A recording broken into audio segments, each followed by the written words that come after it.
has been thinking about the last moments of exercise that we worked on. And now they came in and they're ready to go. And they're like, I have the answer to that.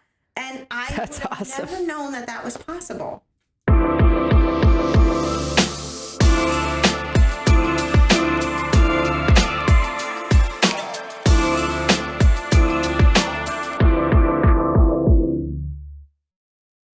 Hi, Becky. Hi. How are you? I'm great.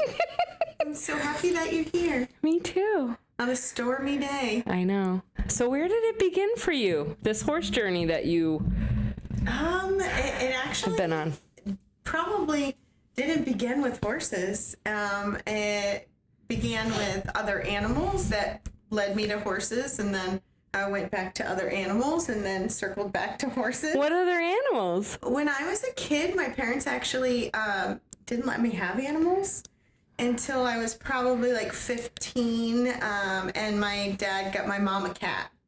So I of course stole the cat. All the cats. All of the cats. And then when we were moving to a new house when we were kids, and I had, there were 4 of us in the family, and we drove down this road where this house was for sale, and there was a horse in the field. And I started crying. Oh, all the emotions came out. I said, we have to live here. There's a horse. Yeah. Like, we have to live here. So my parents were like, oh, she's ridiculous. And come to find out there were horses down the road. So I started riding with some little girls in the road, down the road. So I was about 12 when I started riding horses. Wow. I was sold. Oh, yeah. I was sold. So... And then I went to Ledyard has a VOAG program, so I got involved with that. And I did VOAG with horses and all animals, really. And then my parents got divorced. So when my parents got divorced, I got a dog and a horse. Oh. So I have a great association with divorce because I ended up with a horse. Oh, my. So, yeah, that was, mind blown. Wow. And so that was my beginning of being with horses. Yeah. And I was about 14, 15 when I got a horse. Nice. Yeah. So you were early teen, double digits, getting into horses. Mm-hmm. What was some of the training that you fell under as far as lessons? Did you do competing? Did you ride in any competitions like hunter jumper shows, that kind of thing? Yeah, I got a national show horse, so she was half Arabian, half saddlebred, and I competed with her, and I did a saddle seat. And I did driving, actually. Ooh. So it was a lot of fun. And then I ended up meeting a woman that did dressage, and she just had a wonderful outlook on, horses. And I studied with her until I went to college, basically. That's awesome. So yeah, that was a lot of fun. Being able to experience horses different ways. And then when I went to college, I went to school for animal science, and I had one class where there was these people came in and they were trainers, and they trained the horses for Amistad, and it was an animal behavior course that I was taking. And I remember just being sitting there and being awestruck with how they could get all of these horses. I mean, in that video where I think they were I don't know if it was on a train and all the horses were running past, they had trained those horses to gallop together, and they had clicker trained them. And I had never heard of clicker training. What year was this? This was, not to out you, but you don't look anything like that age, whatever it is. So I graduated high school in 98, so it was probably 99, 2000. Nice. Yeah, so I hadn't heard of clicker training. Wow. And I was like, this is incredible. So, and you were how old when you came upon clicker training? Oh gosh, so I was in college. I was probably 19, 20, something like that. Nice. Yep. Wow. And I remember thinking, this is powerful way of training if you can get, and they worked with all different kinds of animals, so it wasn't just horses. So I ended up leaving that class, and that was just one time these people came and talked in class. So I had a project where I had to train an animal, and then I had to present what I trained this animal to do. So I had a little Jack Russell, and she was, she was difficult, to say the least. I have one, so I totally get it. We pray for people who have Jack Russells now. But so I walk out into this arena, and they had just had pigs in the arena. Okay. So my little Jack Russell never met a pig before. Yeah. And she's on a flexi lead. Now I cringe that I ever used a flexi lead. But so I'm talking, and she's doing laps around me, and she's tying me up with the flexi lead. So I'm like this. Oh I'm my like, I'm going to get an F on this project. This is happening. Yeah. And I had clicker trained her from what I had saw in this class. Yeah. So I went through all the behaviors I had taught her, and she did them like perfect. Got an A, aced the class. Oh my God. And I was like, this is incredible. This dog who was, off the charts energy-wise and tying me up was able to focus in a new environment and be able to do everything I had taught her using just, a clicker and treats. So wow. I was really, excited. And it was one of those moments where I just held it. It was like, there's something to this. Yeah. But it wasn't mainstream. You really didn't see a lot of people doing it. So when I graduated college, I took a job at a horse farm, and I moved to upstate New York, and I knew no one, not a single person, except for the person that hired me. And I started working as an assistant trainer. Yeah. And it was a Morgan horse farm, so they competed in shows and everything, pretty upper level. Yeah. And I loved horses. I wanted to learn everything I could possibly learn about them. Yeah. But I started to have this feeling, and in a lot of ways, I was really blessed that I worked for somebody who was kind to their horses, because in that industry, you don't always see that. The trainer had a lot of compassion for the horses that he worked with, but I had experienced a kind of joy in learning when I was training this Jack Russell. Yeah. And I was like, it was missing in the horses. So the people I worked for adopted a dog from a shelter, and she was a mess emotionally. She would bark at other dogs, people she didn't know, you couldn't get near her. Right. And they were going to give her back. Oh no. To the shelter? To the shelter. Yes. Oh geez, okay. And I was like, you don't give animals back. Like, No. it was horrifying. Yeah. That was even a thought. And I said, well, let me see if I can find somebody that can help me. So I found a woman, and I went in, and I was like, look, this isn't even my dog. Like, I just don't want her to go to the shelter we got her out of. And so she said, okay, I'll help you. So I started working with her, and she was teaching me how to clicker train. And this dog, that I couldn't even work in class. She was so bad that I had to work in the parking lot. I couldn't even join the class. Oh my God. And eventually I was 5 minutes into the class out of the hour, and it was, then a half hour I got to spend in class, because she was, I was able to get her under control. Right. And she had a really amazing turnaround. And I remember being in class and having this girl's like, your horse is, your dog is so terrible. Aren't you embarrassed? And I was like, my dog is so much smarter than your dog's. Like, she can do anything here. She's just got emotional baggage that I have to get through. And literally 6 weeks later, the end of class, my dog spanked her dog. And I was like, see? And I was like, she just needed someone to believe in her. Right. And I was going to fix this dog because her life depended on it. Right. And so I did. And the woman offered me a job. Wow. Working for her. Wow. For free. For 2 years, I worked for this woman. Wait, say that again, because I think that's so important for people to realize. If they really want to bring value, but also make a start in something they could love and eventually make money with doing. Yeah. What is that thing? 2 years I worked for her for free. For free. I just want us for free. Doesn't happen anymore. No, but if it did, people would probably you'd value what you would definitely value it more. And I worked 7 days a week at the horse farm, and then I would work I would work nights at training dogs with this woman for free. Yeah. And so while I worked there, she was like, you know, if you branch out and you go and study therapy work and you study reactivity, which is dogs lunging and barking on leash, and you do all these things, Yeah. you'll be able to make more money for this business, so I can pay you. Right. And at the time, I was working 7 days a week for take home $275. So I did not make a lot of money. Right. So I asked my dad. I said, Dad, I wanna do this, and I want to be the best dog trainer, you know, in the state. And this is what I need to do. I need to learn from the best. And I said, will you help me? And he said yes. And he made an account and he put $2,000 in there. And I bought every dog book. I went and found all the top people I could learn from. Wow. And I went and listened to them and learned from them.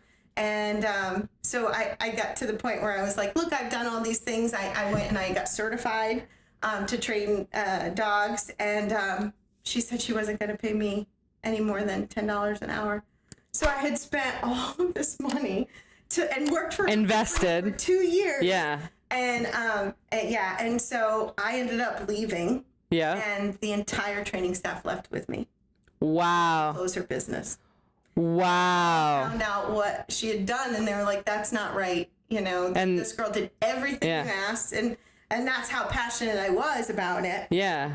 So I mean, you fully committed. You spent money that was given to you, and invested in learning more, invested in others that probably, I guess, inadvertently coached you, right?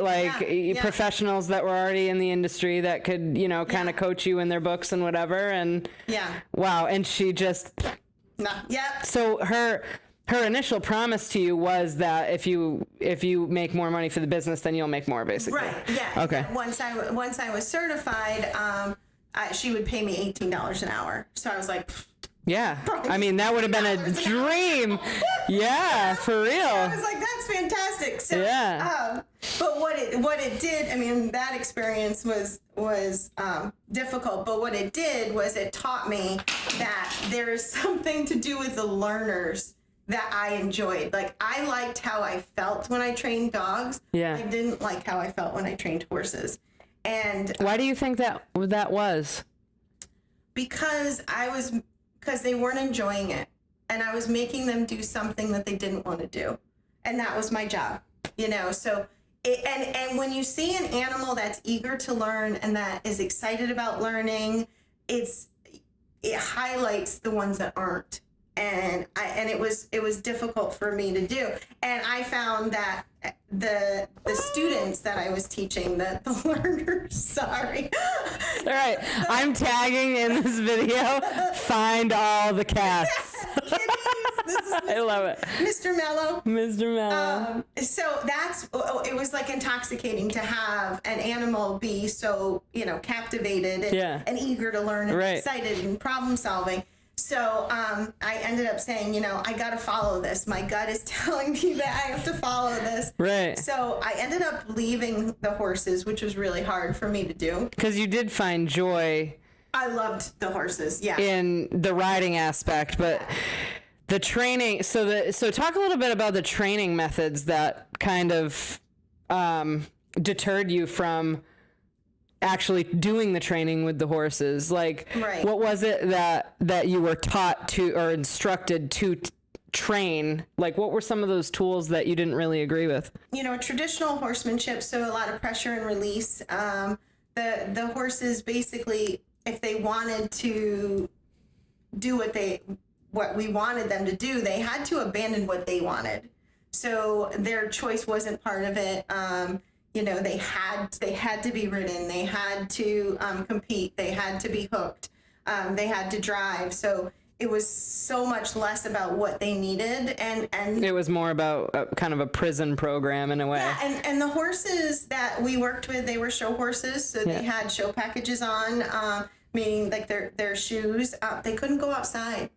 So the time that they got... So they couldn't run out in the paddocks. They couldn't be horses. No. Most of them didn't... They had lived inside their whole life, so bugs were a huge deterrent for them. They had experienced, you know, bugs. Wow. Which you think, what? And so that for me was hard, that the only time that the horses were able to get out was when they were working, and then there was no choice involved in that. So it wasn't like, hey, I get time to be a horse and, eat grass and kick my heels up. It was more, no, you're going to be controlled and expected to perform. And the horse industry, there's money involved. So if we didn't produce a horse that could show, and sometimes we had 4 months to start to finish to produce a horse that could compete. And a lot of trainers, you don't make money if their horses aren't winning. So there was so much push on that the horses, they took a back seat. Their happiness was not. And that didn't sit well with you. No. That way of, that makes sense. I mean, it was. And there, especially if you weren't free to train in the way that you felt called to, with the clicker training and stuff like that. One time that we had this horse that in Morgan's, we teach them to park out, so we teach them to stretch, and in order to show in hand, like a modeling class. Right. And we had this horse that she was like not having it. She was young. She was probably a yearling. And I had said to my boss, and I was like, hey, can I try something? Because we're not getting anywhere with this horse. She didn't want to do anything. So I started clicker training her. And I clicker trained her to park out and stand up and, stretch. And we went to the show. And this horse was put together terrible. I mean, like she had the worst conformation. She was a hot mess. She was spare parts. Spare parts horse. Yeah, definitely. Yeah. And so, but we went into the ring, and she was the only horse that modeled. She was the only horse that stood up, stretched. Was be perfect behavior for a yearling. Yeah. Yearling. And we were standing in the lineup, and horses are rearing up and flipping over, and she's standing like a rock and stretching. And she actually did well because they could judge her, Wow. because she was standing still. Right. And I was walking out and laughing as I'm feeding her peppermints, and I was going to my boss. I'm like, yeah, I did this. Like, yeah. And again, it was one of those moments that I said, there is something to this. Yeah. Yeah. Well, you were seeing the results. Yes. Pretty immediately. I mean, with your training. Now for people who aren't super well versed in different training styles, what exactly is clicker training? And I kind of want to know, in your mind, like what you've seen, how horses process, because not everybody understands how the horse's brain, neurologically works when it comes to treats and well, what if my horse gets too, food crazed or, whatever. So tell me a little bit about what actually is clicker training. Sure. So traditional training, as we talk about it deals a lot with pressure and release. So it's the horse avoiding something that's uncomfortable in order, if I drop my nose in, then the pressure on my mouth stops. So a lot of what they're doing is avoiding something that's uncomfortable. So the motivator there is, the horse trying to find its level of comfort in a situation. Got it. So, and a lot of times we activate fight or flight in that kind of training. So when we're forcing a horse to go forward, we're using whips, we're trying to activate the flight reflex and get them moving forward. And that's a lot of how it was done. With clicker training, we're activating the seeking portion of the horse's brain. So the horse is actually trying to problem solve. So it puts them in a different frame of mind, certainly, because they're not in fight or flight. Right. We know what happens when we go into fight or flight. The actual thinking and being able to process stuff is shut down. Right. So they're not able to do that the same way. So in clicker training, what it creates is an animal that has an investment in the training because there's something in it for them. Right. So they're like, hey, this is neat. I'm able to problem solve and think, and I get something out of it. And it starts out, people think it's all about the food. the food is a way of giving a paycheck. I mean, we would not, well, I worked for free, but in some ways, we're like, in the human regard, it's like giving value is a way of like, it's a way of proving yourself. It's a way of showing what you know versus where a horse, the way that their brain works, it's almost like that timing. That paycheck is needed or they're not going to understand. And why should they? Why should they participate if there's nothing in it for them because they have no choice to? So when I've started clicker training with horses, they learned how to problem solve. They're way more intelligent than we give them credit for. I had no idea, really, that they could think and process and problem solve as fast as they can. And one thing I can tell you from training dogs and training horses, that the moment that you stop with an exercise, a training exercise, and you're like, okay, we're done for today, and then you go back to your next session, that's latent learning. So the time in between when one session stops and another session starts, the learning that happens in between. There's a difference between dogs and horses that I never knew existed, that horses' latent learning, they actually think about what they did in that session after the session, and then they come back and they're even better. So if I finish on something, I'm like, oh, that's pretty good for now. The finished behavior that I want to get, I bring the horse back, and darned if they don't nail it. Like the first minute and a half. So I'm like, this animal has been thinking about the last moments of exercise that we worked on, and now they came in and they're ready to go, and they're like, I have the answer to that. And I would have never known that was possible. It's really incredible. And they enjoy working, and they enjoy being given a choice and a voice.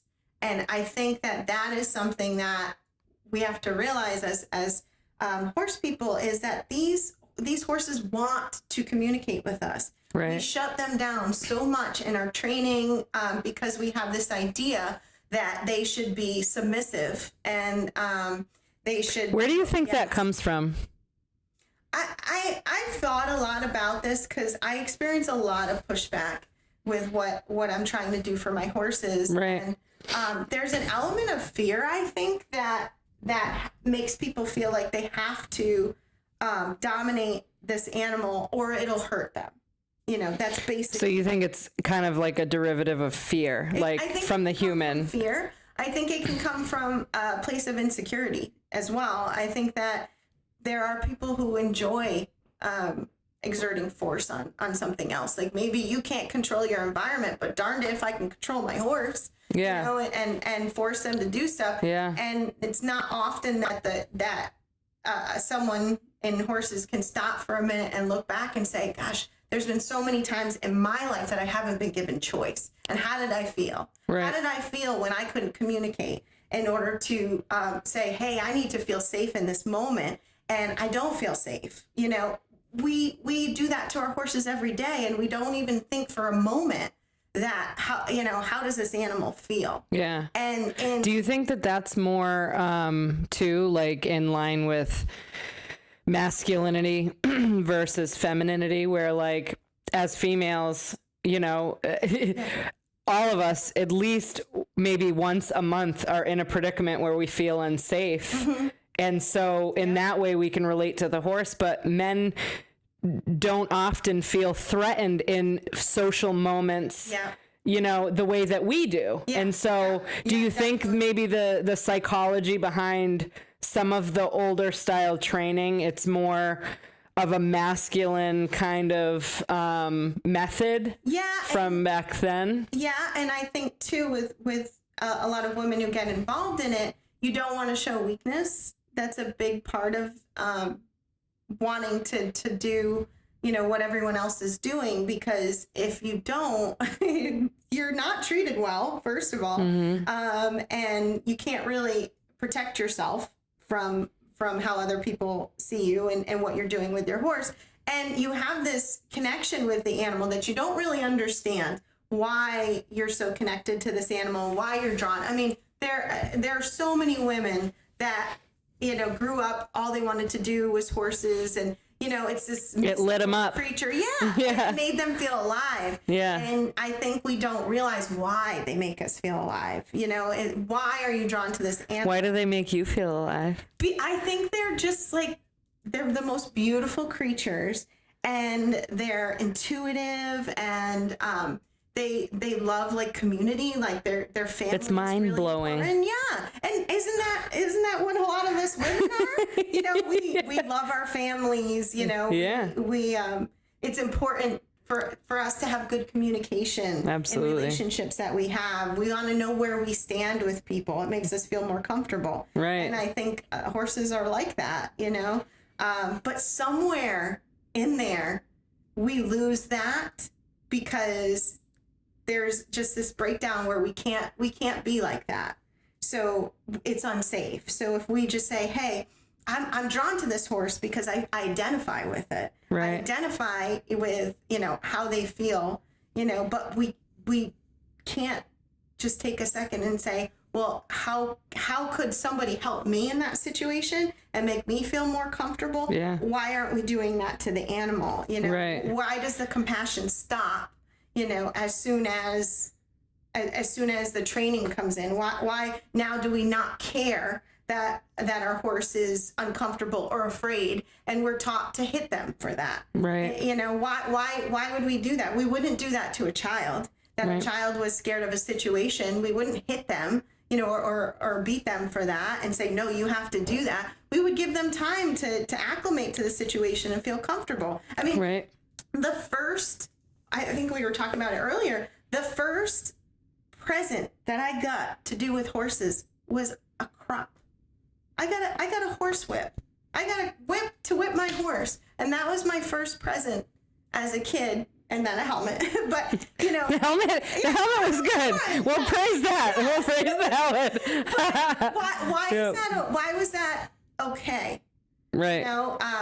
We wouldn't think of that. We would call that abuse if it was a dog, or a cat if we hit them. Mm-hmm. So that started my way of thinking that I just want to do differently, and I want to find people that think like me. Right. And I can't, in one aspect of my career, I made a career training dogs, and that's what I did. And my learners, I taught them to problem solve, and I made a safe space for them to succeed, and they got something out of it. And the clicker training, the marking behaviors, it made it so much clearer. They understood what I wanted because I said that right there with a click, that's what's going to get you the paycheck. And they knew how to create more behaviors in order to get paid. And there's a safe spot in there that they know, hey, I'm safe. I can be successful. I can enjoy my life more because I'm learning how to work with humans. Right. So I couldn't separate that from my work with horses. So that was why I got out of horses. Got it. I still had my own horses, but I got out of horses for quite a while, and I just started focusing on that training. I wanted to make sure that I was the best dog trainer that I could be. Right, right. And then I went to a dog training conference, and there was one topic that was horses, and it was called equine enrichment. And so I signed up for that. Yeah. And I went in. There was a small group. Obviously, there's Yeah. probably like 10 people. Right. And it was a woman talking about using positive reinforcement with trainers, with horses.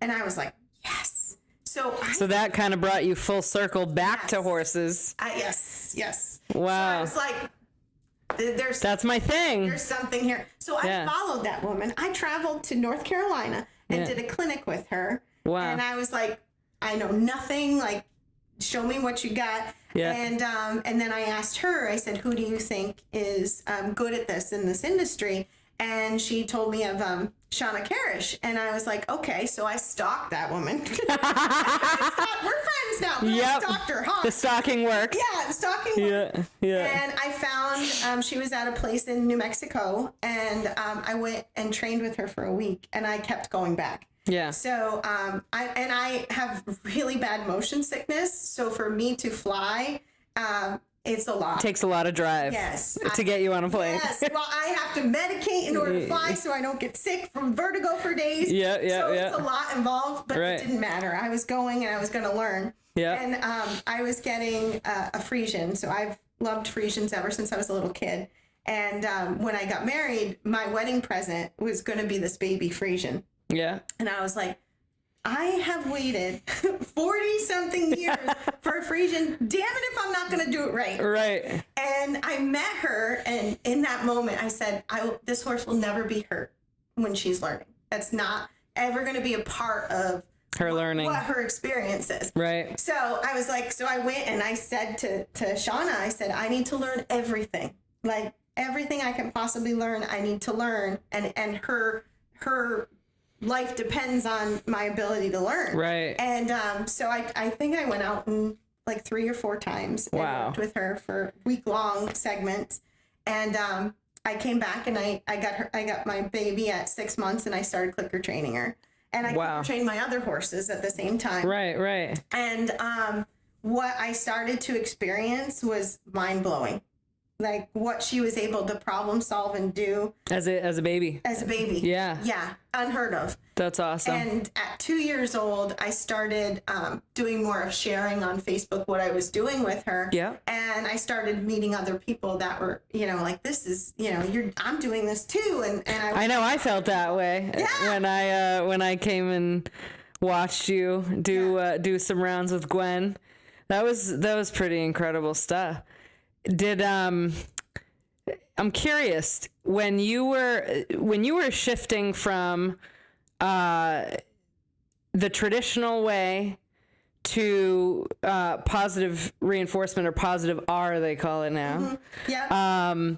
What were some challenges that came up for you when because you were kind of under the thumb of this person that was telling you this is the way it should go. Yeah. What were some things that were challenging, or was it easy to go to the thing that your heart was, pulling you towards? Like, 'cause not everybody, I think some pushback is if it's something they've done for, 50, 60 years, or maybe there's somebody at a barn or being trained under somebody that, no, this is the way that it should be, and they don't know any other way. Right. What are some challenges that you were able to kind of go through and grow from and come out on the other end, and how did those challenges help shape your current training style?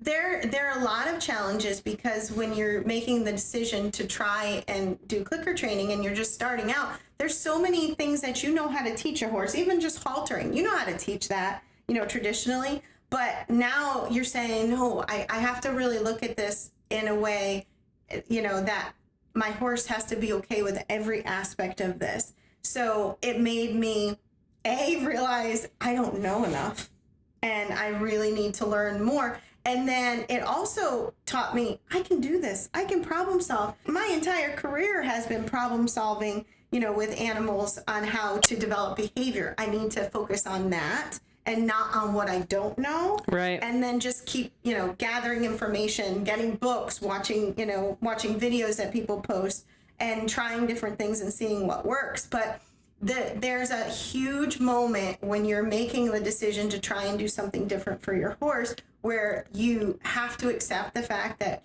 you did things that weren't good for your horses in the past. And that's a tough one. It is, and that stops a lot of people. How do you get through that? What are some things that you can do to get beyond that feeling? And not have it take over to the point where you don't take action and do the right thing. Shut down. I mean, and I did. I didn't.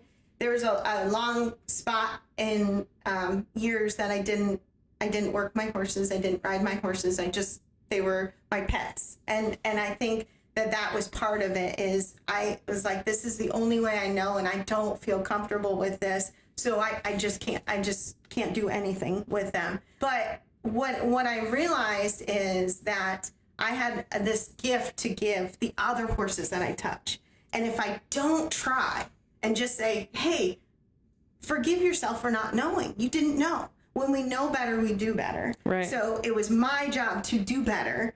And they're going to shape and touch so many other lives, because I didn't stay down there. I said, you know what? Darn it. I'm going to figure it out. Yeah. I didn't know what I know now, and I'm going to make sure that all these people that feel like me know that there's a place that you can go and find people that are doing this, and they're giving their horses choice and a voice and to participate in their training, and these animals are happy. My horses run into the indoor. I never experienced that before. I've never experienced horses that didn't want to leave the training session because they were enjoying it so much. None of my horses want to leave when the training session is over. Right. You know, I'm like, that's how we should be, you know, we should be teaching our kids that way. We should be teaching every animal that way. You know, we're doing a lot of progressive training that's along these lines in our zoos, you know, in order to do husbandry behaviors. It's out there. It's just, and it's accepted in zoos,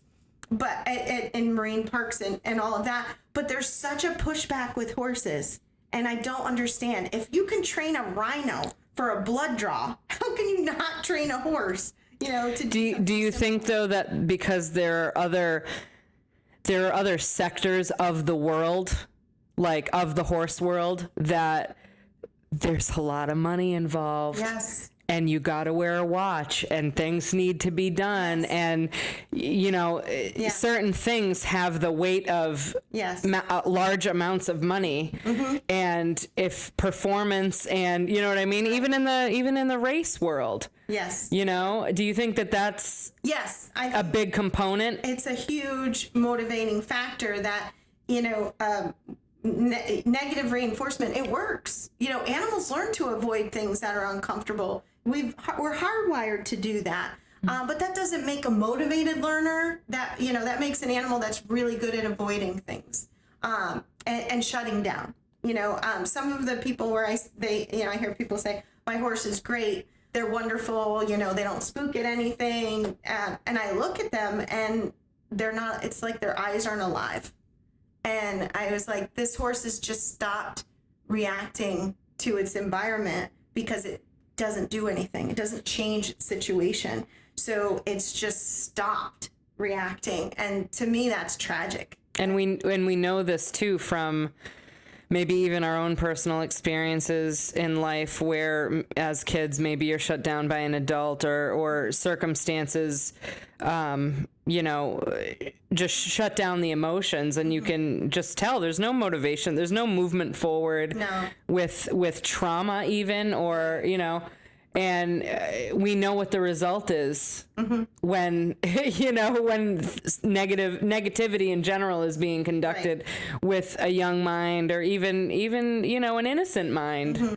But why can't we see that in a different species? Right. That's probably my biggest question is why can't we? Or is it that we do see it and that's what draws us, you know, to horses? Right. It's because we do see that, but we don't know how to change it. Mm-hmm. We don't know how to make the situation better. And I think that it is money driven, but one of the things that I said to myself, because I have my own dreams of what I want to do with my horse. I want to compete with her. Yeah. I feel like the only way that I can help other horses is by getting in the ring. Is by showing them that I can do it too. And you know, and basically the proof is in the pudding. You know, can I compete? Even though I haven't hit my horse with a whip. You know, she's never been hit with a whip since the day she arrived on this farm. Wow. So can I do this? And what I've realized is I can create behavior much quicker than like, so I'll give you an example. So I'm teaching her how to carry herself in frame without tack. I want her to build up her muscles and have better biomechanics before I ever put her in tack. That was my goal. And she can figure out in a half a pass of a circle where I want her to carry her body just by my marking it. And she'll carry herself like that. Wow. So their ability to figure things out and problem solve is lightning speed. Yeah. Once you realize, and she's a little different than my other horses that were traditionally trained because they don't know how to problem solve at first. And when they do, they're careful with it. Because in the past, when they made choices on their own, they got punished for it. Gotcha. So being able to experience that and then a horse that's been given choice from day one in her training to participate. And she hasn't been punished for trying, so she is so eager to try and problem solve. And like that to me is mind blowing. That here's an animal that is totally 100% in. She's all in. Right. In every training session. Like, how many cats? In this video, you are going to find a tag that says how many cats. Yeah, right. How many cats can you find in this podcast? I love it. And what color are they? So that's been mind blowing to me, and I'm sharing a lot of what we do now. And you have to be vulnerable in order to do this. And what's been one of the biggest benefits though to being vulnerable that you've seen? Like, are you finding you're getting more of a response from people that want to learn more? They're more intrigued, maybe from traditional backgrounds, or? Well, what I've started doing is telling people I didn't know, so I found somebody that did. And that has been my driving force. If I don't know, I'm going to find somebody that did, or I'm going to build building blocks to get the behavior that I need, and figure out, like, if I want to teach a certain behavior, like I want her to lift her leg, I need to watch how the leg lifts in order to know what part to mark. Right. So before a leg is lifted, my horse switches her body weight into the other side. So I mark that. I'm like, yeah, you need to lean into the other leg in order to pick up your left leg. You need to lean into your right leg. So I start clicking the lean into the right leg. And then I watch any movement, any softening of the knee. I click that. That's the precursor to getting a leg lifted on their own. I want her to lift her leg on their own. I don't want to have to pull her fetlocks. I don't want to have to pinch her leg. I want her to know that when I ask for your foot, you can lift it up, and I don't have to force you to do it. And you're encouraging her taking these steps and doing what you want by marking it, which is using the clicker. Yeah. And then immediately you have how many seconds is it before it's too late to treat or to? You have a span of time, so your mark has to be pretty good. You have to have good timing, and that only comes from practice. Right. That only comes from practicing clicking things. Actually, kids that play video games are really good at it. I bet. I bet. They're way better. This is what a thumb looks like after clicker training. Right. That's awesome. And that was a benefit that I brought with me for my career, is that I was very quick to see. I'm used to observing behavior, so I was very quick to see subtle changes and be able to mark it. So then you have time. I have time to reach into my pocket and pull out some snacks and give them to her. So I have time once I've marked it, because that animal knows that what you marked is what got them the reward, no matter how long. Until you pay that. Right. Until the payout comes in. They know what they did. Right. And that's where marking, and in Wales, we see it done with whistles. And dogs will use a yes marker or a clicker. And I use whistles too. I just drool a lot when I use a whistle. It's wicked cute.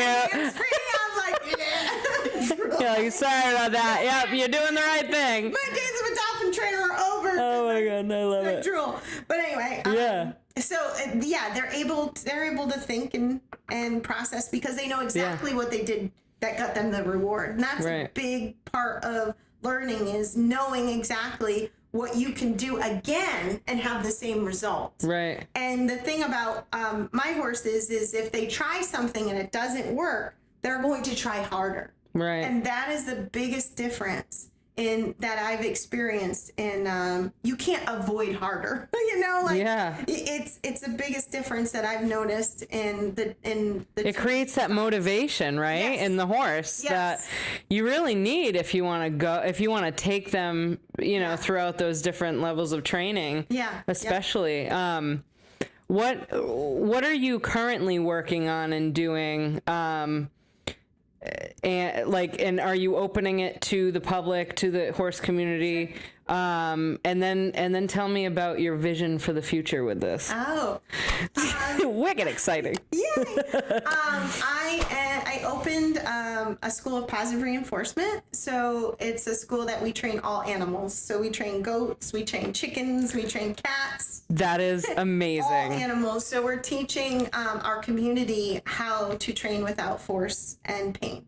So we want people to realize that you can communicate with animals and you can train without violence. And that's a big part of what we're doing. So we want to branch out and get into our agro-science programs, because Yeah. I think it was a very sad thing that I didn't learn about this until college. Imagine what I would have been capable of if the first time I worked with an animal, I was taught this. And my personal goal is I want kids to know that this is what you can learn first, so that their thought process is different. Right. Whereas with dogs, I never trained traditionally with dogs. I was started with positive reinforcement right as soon as I entered training dogs. Right. So it was a different, aspect of it. And, horses, it was much different. So I want to teach people that you can not only train using positive reinforcement, but you can also create athletes. So you can, there's a lot of Olympic riders that are using positive reinforcement and they're not telling you. Why? Because competitive edge. Yeah, Yep. successful. Yeah. I don't want to be that. Yeah. I want to share my journey with people. And I tell Gwen every day, I said, you're very important because you're going to change other horses' lives. And I'm not going to change the horses that I want to help are the competition horses. Right. These horses that we're demanding so much of. Yeah. Those are the ones that I want to help, and I'm not going to be able to help them if I don't move my horse out of my backyard. Right. And that's the thing. There's so many amazing, talented positive reinforcement trainers that aren't competing. So they're helping, the people that know them and their local people. Right. But they're not showcasing. They're not showcasing. And why shouldn't we be? Right. And a lot of that is because, you want to honor your horse. And that's a big thing in everything that I do. Yeah. Is I have my goals of what I'd like to do. I want to show, I want to compete with her. Yeah. But at no time do my goals come before her needs. Right. It's not going to happen. That's awesome. Yeah, and that's a commitment I made to her from day one. This is what I'd like to do. Yeah. And she needs to be happy while we're doing it, and she needs to enjoy it. And if she doesn't, then we don't do it. Right. And that's a luxury that I have because she's my horse. Right. But I just want. But it's a luxury that affords you this incredible journey and this incredible bond that has probably deepened because of this style of training. Yeah. And you don't even know where it's going to take you because you've done so much already with her. Yeah. But who knows what, you know what I mean? Yeah. Like showcasing would look like. Right. What's really funny is I taught her from the ground. I've taught her a lot of things. And I taught her to side pass and step underneath herself on the ground. I've only been on her 4 times.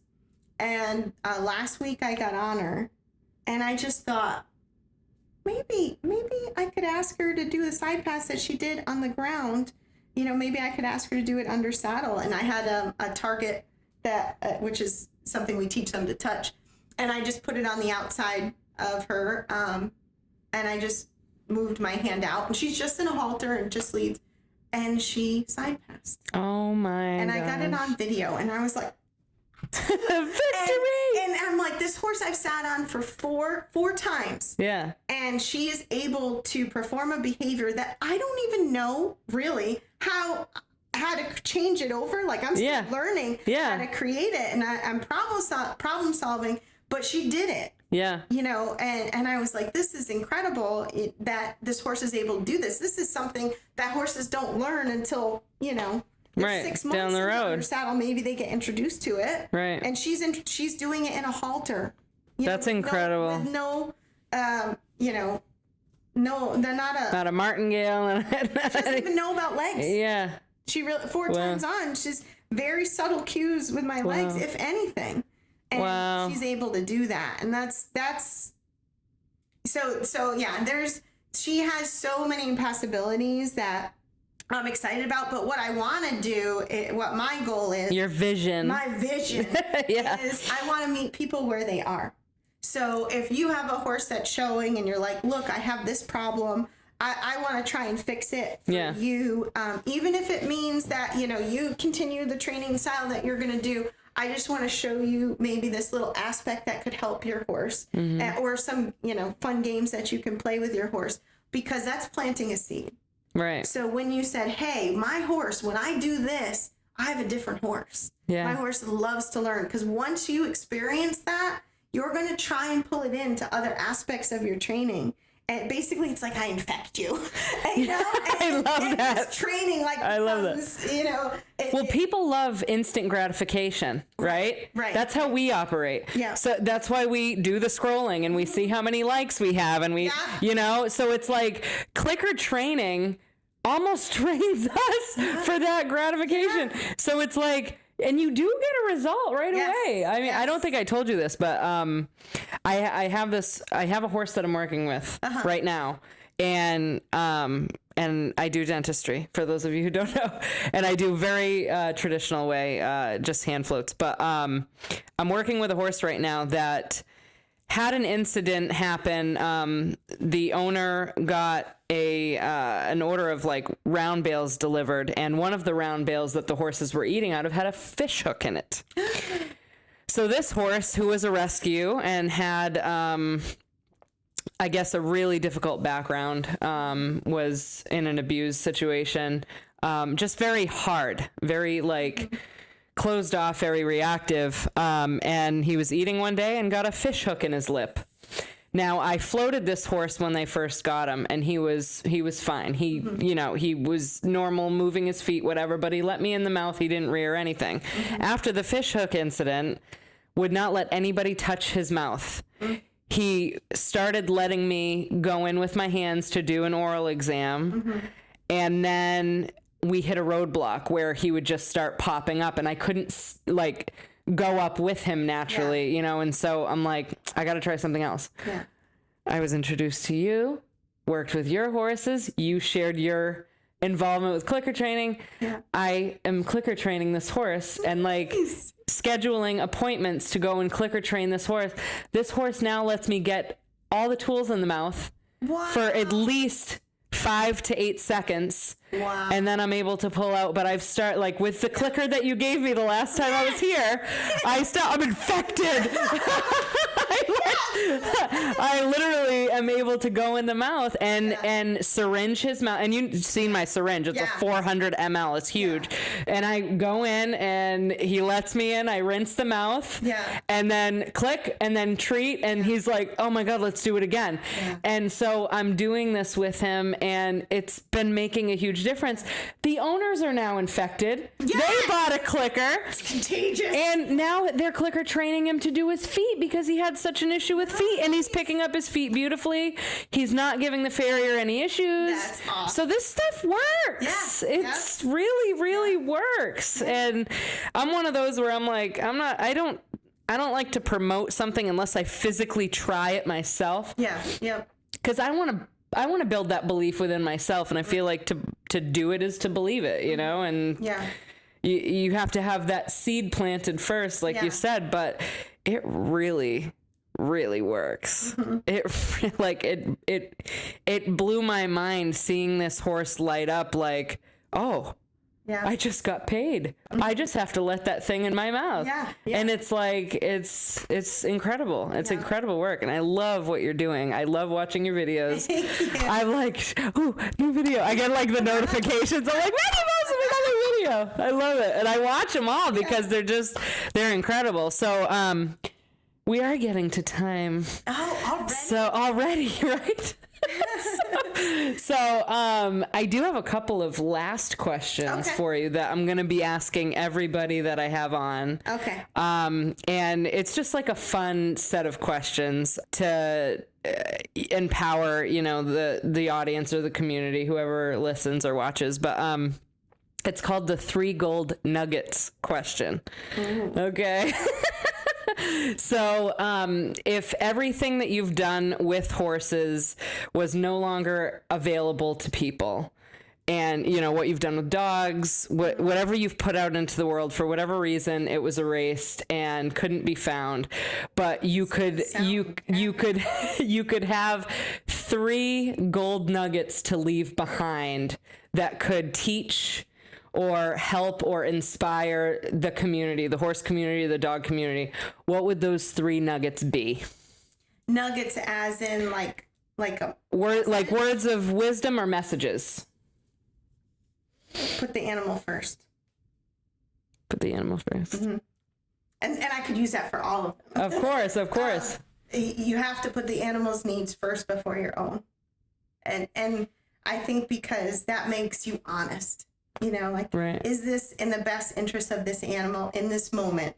And if it is, then that's what you have to go with. And if it's not, then you have to not, 2 is get really good at being able to observe behavior without judgment.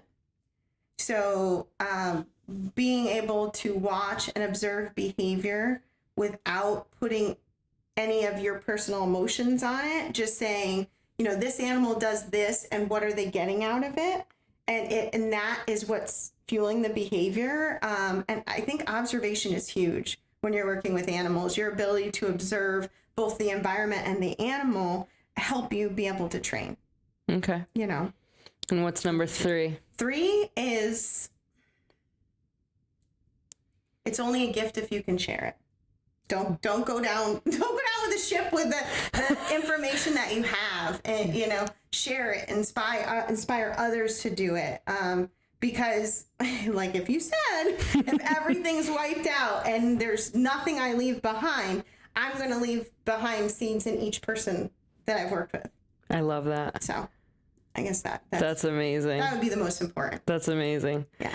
And so I love that. That is absolutely brilliant. Did I mic drop on that one? Yeah, the mic drop for sure. So the final question, before I ask it, I just want to acknowledge you for coming on and all the work you're doing. And I'm so pumped about this movement. And I'm super grateful that you shared it with me, because I feel like not only does it help me with my interactions with horses, but I'm able to also plant seeds, even though I don't know a lot about it. Like, I haven't practiced it enough. I'm not a professional at it.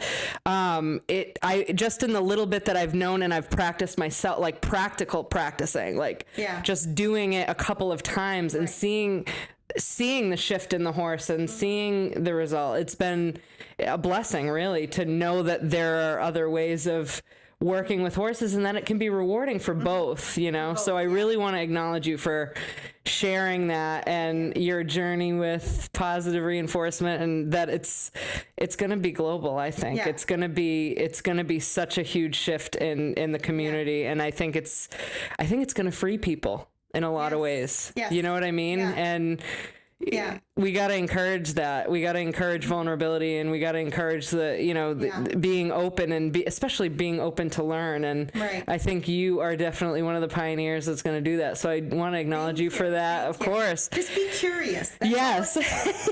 Yeah, for sure. So last question is, what is your definition of empowerment?